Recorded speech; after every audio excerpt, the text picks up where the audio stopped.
So here we are. Hello, everyone, and welcome to today's session. It is really good to kick off the first of many sessions of GoTalk. This is the Listen, Learn, and Lead series. And today we are discussing something that is on everyone's mind, the return of us employees back to office. The recent pandemic has created a huge disruption in the way we live, the way we play, and obviously the way we work. It would be an understatement if I said that it has changed our lives forever, because it has done more than just that. It has made people more aware of their own needs and also the needs of this world that we live in. So today with me to discuss the implications of what the pandemic means to our workplace, especially, I'm honored and delighted to welcome our three guests. They are three dynamic new age HR leaders who are right at the center of this changing workplace. So I'm pleased to welcome my three guests. Vandana Tilwani, Chief Human Resource Officer of the Avas Media Group, responsible for all the businesses in India and currently operating out of Mumbai, India. Natasha Joshi, leading talent acquisition and learning and development globally with a business partnering role for Z Entertainment's international businesses across the globe, based in Dubai. And Kunal Karani, the regional HR director of J&J, responsible for the medical devices businesses across APAC, based in Singapore. So welcome, three of you, and it's really our pleasure to have you with us here today. My pleasure to be on the show, Gaurav. Yes, it's our pleasure. Thank you, Gaurav, for inviting us. Thanks for having us. Thank you. So let's jump into it straight. Let me start with you, Vandana. So what is really happening at the workplace? I mean, how has the pandemic affected it? Could you share what really is the ground situation, that you are observing right now? Honestly, Gaurav, like it's been a year and a half. So it's, we've had a lot of, interesting experiences since we, went into the situation last year. So the way I see it is, the impact has been at multiple levels on multiple areas, right? So, if you just look at it purely from the point of view of the business, for example, or your clients or even your people, it has affected every aspect of the business.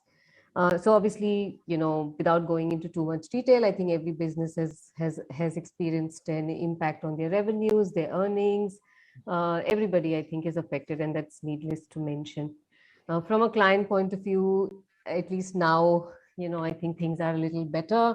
But I think the initial days, everybody was panicking. People didn't know how we going to be able to deliver, because we are not going to office, how we going to, maintain relations with the client, because client is so much about really, engaging with the client, meeting and all of that. But I think the biggest impact, for us and what we've seen is on the people. I think the realities of our people in terms of, just the challenges of having to work from home, not necessarily having the space, because, especially in cities like Bombay, everybody's houses are so cramped. Sometimes they're crowded. You don't necessarily have the space to, your houses are not really built for that kind of an environment. Also, everybody realized suddenly that, there is, because you're working from home, you're expected to be like available any time of the day. So just managing the whole work-life balance. Then also there was this whole aspect of, having to, and I think somewhere that came out of the fact from the situation that, managers were struggling to build a trust, with their employees. Like, right. Can I just, is it okay to, do I need to monitor this my team all the time? Is he or she doing the work or not? Which is like so easy to do when you were physically in the office. So I think there were a lot of those. And then of course the stress, having to be on Zoom calls. I think it affected people, mentally. A lot of people kind of really struggle with that. So I think those are, having kind of removed, obviously it's been a year and a half and we saw all of that. I think today's situation is a little more settled. I think people have learned new ways to collaborate, new ways to work. People are now no longer believe, people have more trust. People know that, people are getting the work done irrespective of whether they're working from home, not coming to office, so, and someone like me, for example, who really hates working from home, even I've learned to, and I'm sure there are many people like me, have learned to kind of, like I'm today going to the gym at 4:30, which I would have never done, and then 4 a.m. no, evening, 4:30 in the evening, instead of 6:30 after office hours. Then I come back and do some work. So it's become like and I think a lot of people are learning to live around this kind of a situation. And which I think at the end of the day just talks about how human beings eventually put in a situation where they don't have a choice, just learn how to adapt so beautifully. Right. Great. So Great. that's where we are. Yeah. Awesome. So let me go over to Natasha then. I mean, so you've obviously given us a perspective that things are probably a bit better right now.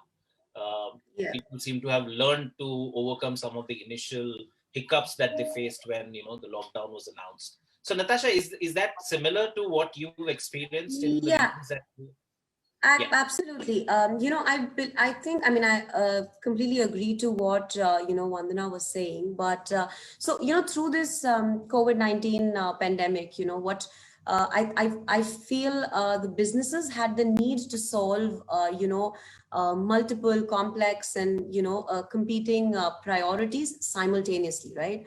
So I think the toughest, probably last year, the toughest would have been, running the business, but simultaneously, I mean, at the same time, shutting it down because to protect their employees, so in that sense, our workplace has changed forever, I feel, the way we work, the culture, the HR, the real estate portfolio. So all of this is, I think, changed for forever, I feel, and also on employees, the pandemic has been like a technological equalizer of sorts, where the people who were previously unaccustomed to using tech tools in the workplace, have had no choice but to adapt, right? And at the same time, we find some employees, they worked more efficiently with this kind of a setting. So people have, yes, been more than patient, is what I would say, in learning who were previously unaccustomed to use. Sorry, I can hear myself Yeah. again. Sorry. Yeah.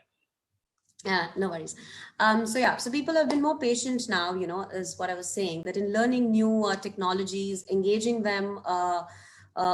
with them simply because they've had to. So I think these practices will live on, and this is what it's not the future, is it? It's what we are going to be doing now, and what we are doing now. And I think all of us, in some way or the other, are developing a new muscle, to work virtually. That's that's something that all of us are learning in some form or the other. And so I think people are going to come to offices. Yeah, the cases are different in different nations. Like, for example, in India, it's still, still people are working from home, and in Singapore, in APAC regions. But in places like, in my offices in America, or in Dubai, in Canada, we have, people do come to work. People are together, at one time they are going to be together in office. But the difference, I feel, is the amount of time that you spend working with each other, with in the proximity with others, and the way, your work week is going to be looking like now, is, I think, is the biggest culture shift that I've seen. It's absolutely different, and it's a different mindset for the business, for the management, for the people. So it's I think it's important, and I mean, keeping all of this in mind, I think, as HR professionals, it's important that even while we are working from home, it's important that we can still maintain, the culture of collaboration, the culture of community, because that's something that employees miss when they're not working from offices. So I think that's how it's been impacted on business and on employees.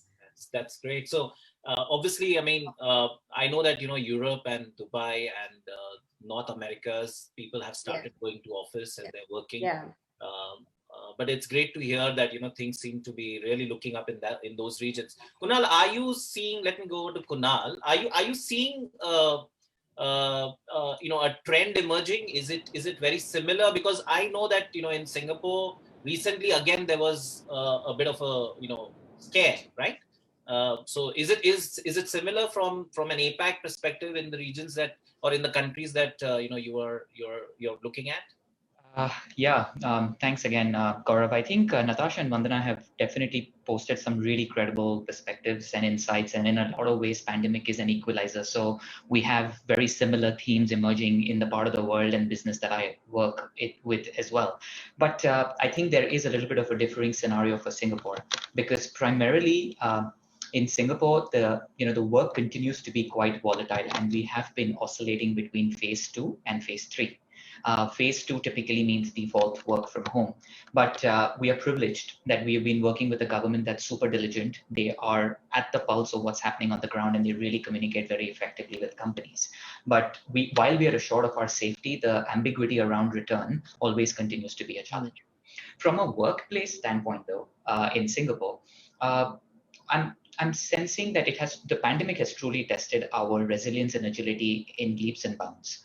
And coming especially from healthcare, there is definitely an added responsibility to respond to this pandemic in a different way, and make sure that we are somewhere leading in the way we reach out to our patients and customers around the world. So I would say that from an overall workplace standpoint, I would say we are still trying to figure out, as Vandana mentioned, from a business perspective, from an employee perspective, there isn't a clear defined path. But what started off as complete chaos is now seeming to have kind of fallen into a routine which is a little more balanced. From an employee perspective, I think the flexibility component has obviously been elevated and amplified significantly during the pandemic, but there is a significant challenge around mental well-being, the fatigue that is arising due to Zoom connects, the social, the virtual connection.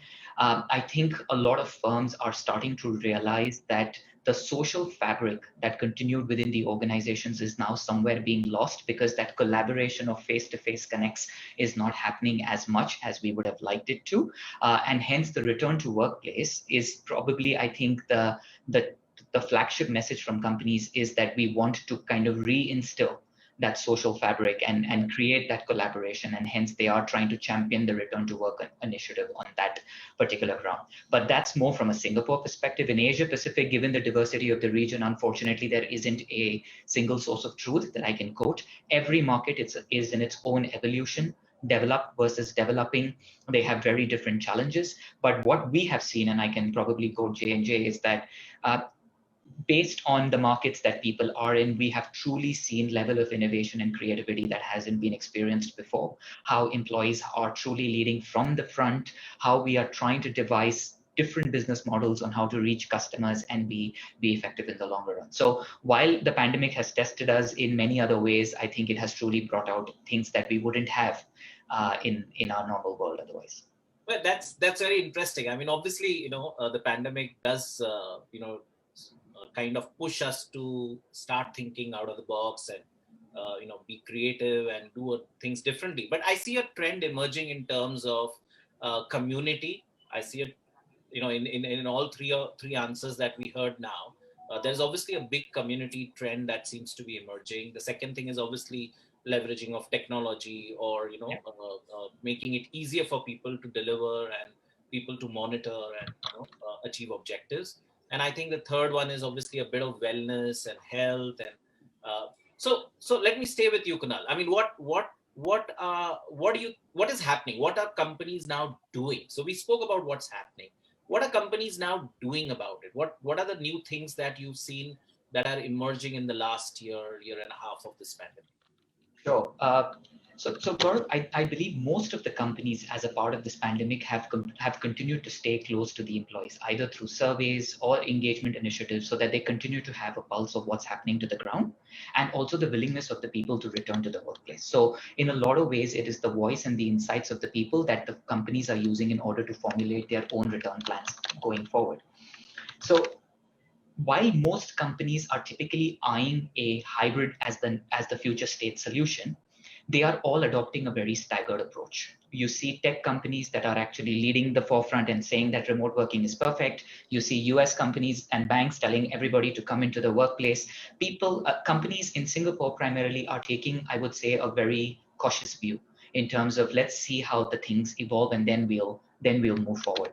But a few things that I have been reading and I've been in discussions that tell me is, rather than just asking people to come into the workplace, I think what companies are starting to think about is trying to create a compelling value proposition for people wanting to come into the workplace.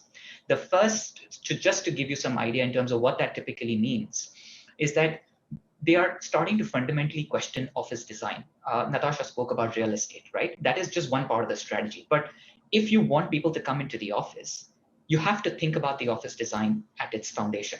We are now starting to think about moving to collaborative spaces versus a traditional working desk. The more you create that environment, the more opportunity you're giving people to come into the workplace.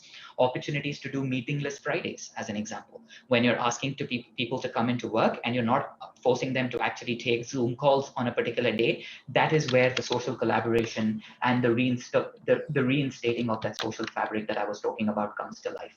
And you also alluded to, Gaurav, the need for a overall development for the individual. The mental and the physical well-being of the individual is extremely critical. So what firms are starting to do is obviously invest in health services, call it fitness centers, professional counseling services for mental well-being, or whether it is, or whether it has got anything to do with mindfulness seminars. There is a growing focus that the companies are starting to invest in as a part of the broader value proposition to bring people to work.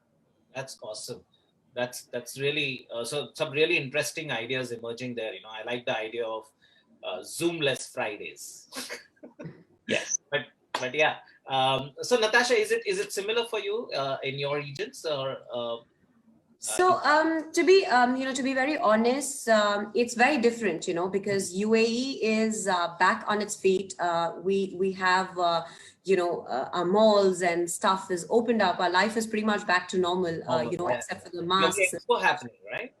Sorry? There's the huge expo that's now happening. Yes, the huge expo is happening. The IPL is happening. So, so there are. So life is pretty much back to normal for us. In fact, even in my offices in New York and New Jersey, things are moving.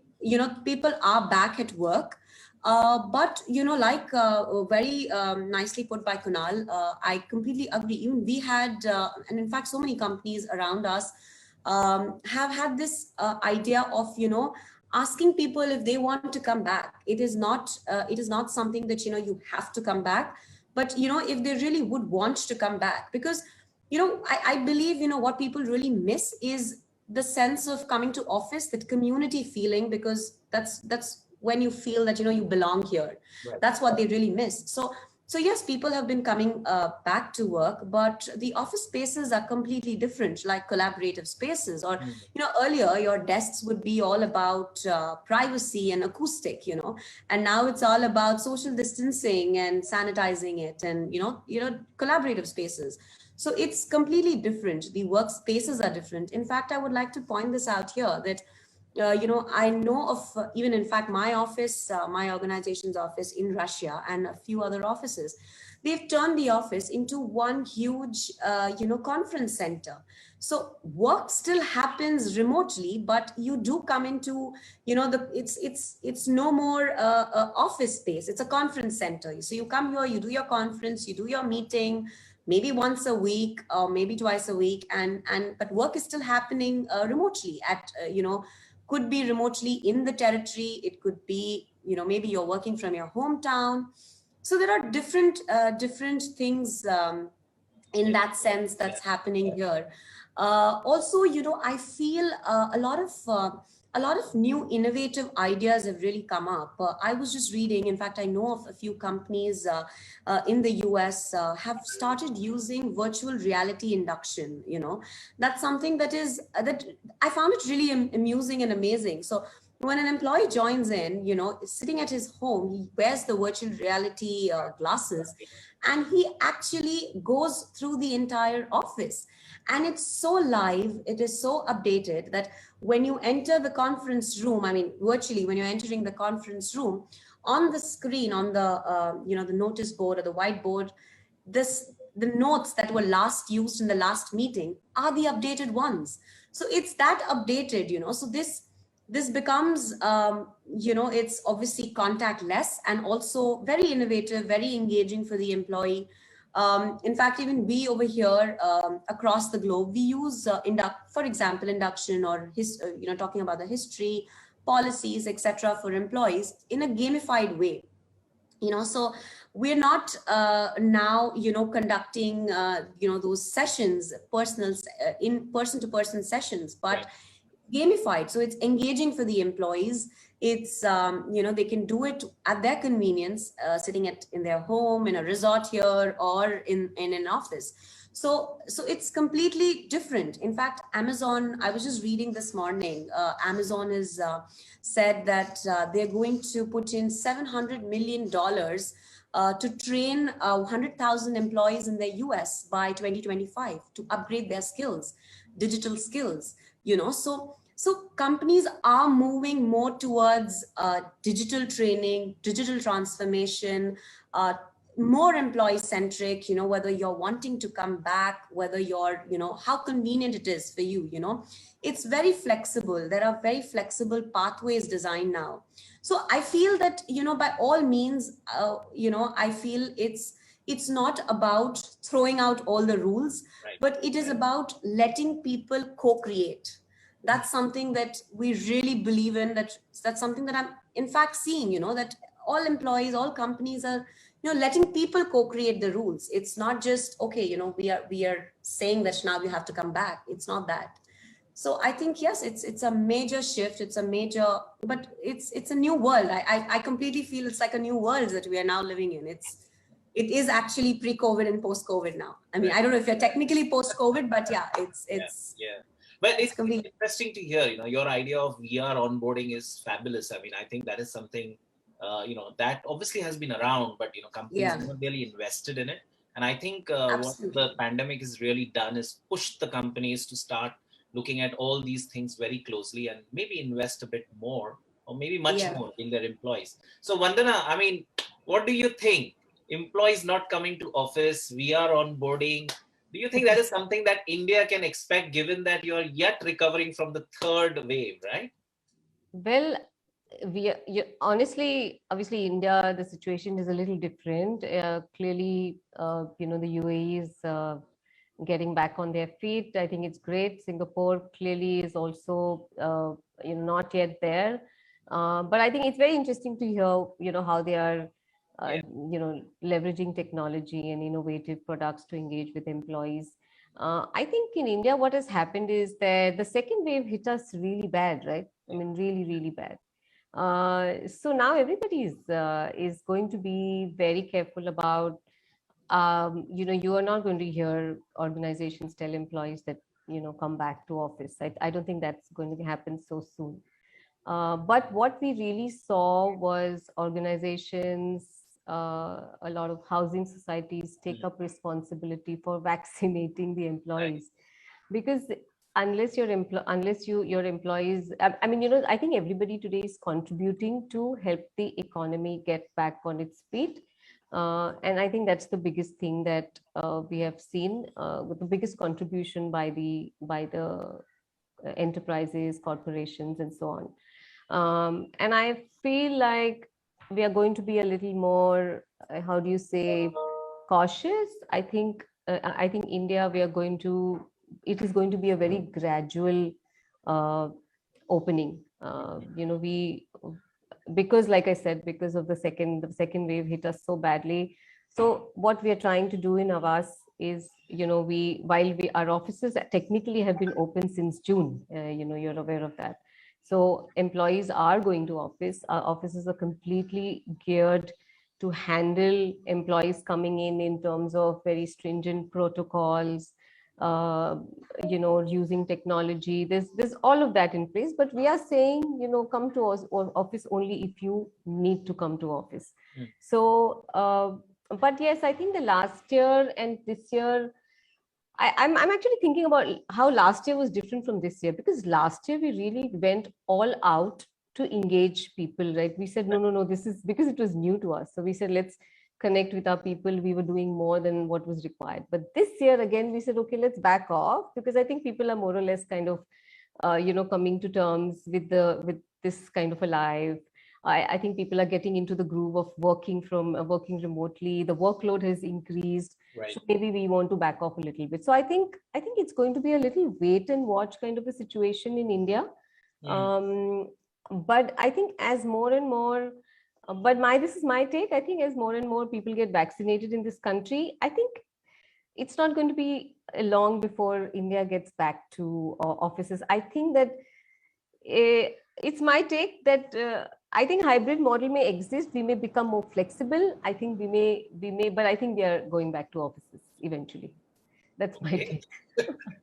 Well, these are the same employees who have been thronging the holiday spots and moving around without masks. So, I sometimes wonder what's really happening. But yeah, it's definitely improving. And I think vaccination drives are really strong now. Hopefully things should be fine. So I think, the final thing that we really want to take away from this. So I'm going to start with Natasha. Natasha, 3 non-negotiables for the new workplace. What, according to you, are those going to be? What are the 3 things that, from your perspective, employers and companies will need to have in place before they call or when the employees come back to office? Firstly, though, I think everybody would agree, safety and security is something that every employee would want when they, come back to office. Could be on site, on job, medical screening or thermal screening, temperatures, that is, I think that is something that is definitely a non-negotiable across the globe for each company. That is something that definitely should be there. Second is, we've noticed, that obviously employees, sitting confined to their homes, it does affect their mental wellness. That is for sure. Also, I believe, so for that, I feel like, let me just quote an example. When you're watching a soccer or a football game, you don't see the audience only cheering when a goal is scored, right? You see them cheering when you're taking the ball, when the player is kicking the ball towards the goal. So I personally, this is something that I really believe in, that it's very important for employees to be recognized and appreciated while the journey is on, and not just when they achieve their goals. So very simple things like like a simple thing that we have this across all our entities with Z Entertainment is just giving badges to people. So it just works like, in fact, we just launched it last week, and we've got such amazing response. It's as simple as feeling thankful with an XYZ employee sitting in Russia or in Canada, just because he went out of the way and just helped me through this, and that, of course, then you can make it into a reward and recognition platform. But it is so important for every employee to be recognized, and appreciated. So I think, while in this new setup, while, employees some of them are working from home, some of them are working from offices, sometimes the employees do feel that while they're working from home, are their efforts being recognized? Are they going in the right direction? So it's very important that you appreciate them, you recognize them in a formal platform, that they feel they still belong to the organization. I think that feeling of belonging is very essential, and I think it's completely a non-negotiable for me as a HR professional. So they are my 2, and the third one, like I mentioned earlier, digital transformation, because that's something that's how the world is changing. That's how we're all going digital in some or the other way. So upgrading your employees' skills, learning, training is extremely important today. I don't know, I mean, you could invest, you could have the budgets, larger companies could invest a large amount of their budgets on learning and development, but even in smaller ways, you could always upgrade your skills, because the fear that you see amongst employees now is, oh, now these are technologies, these things are coming in place. They're scared that they are going to become redundant. So it's very important that these times the companies don't really make you feel redundant, but actually invest in you, because people are what companies invest into. It's nothing but the people, right? So it's very important that you upgrade your employees' skills, digital transformation, boot camps, digital boot camps. Oh, there are millions, that you can really think of. So I think my 3 negotiables out there would be very clear. One is your safety and security of the offices and the employees when they come back and while they're working. Second is the recognition platform, and the third one is the entire digital transformation